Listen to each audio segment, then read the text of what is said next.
سلام حال شما خوب هستی؟ سلام حال شما. من مدیریت ساختمون هستم، خیلی خوشبختم. منم همسایه جدیدتون هستم، دارم میرم سر واحدم، خیلی خوشحال شدم ازش. ببینید به خاطر اینکه هزینه تعمیرات آسانسور بالاه، ما همسایه‌ها تصمیم گرفتیم وسایل سنگین رو با آسانسور نبریم. نه خیالتون راحت، ما همه وسایل راپلا آوردیم. اینا یه چیزای سبک تو ماشینم مونده بود دیگه. من به خاطر خودتون میگم، ببین مثلا همین جارو برقی که الان شما گذاشتین، جارو برقی سنگینه دیگه. خب اون جارو برقی خب میذاریم بغل.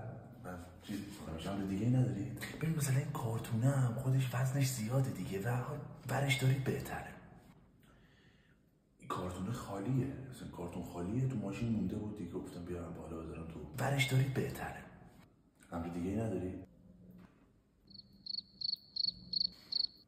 آقا مشما بیسکویته، اونم پیاده ببرم.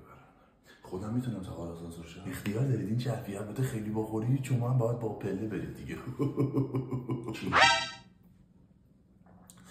بله نه حالا این دفعه رو میخواید ببرید با آسانسور، حالا از دفعه بعد من میرم دیگه. خدا نگهدار.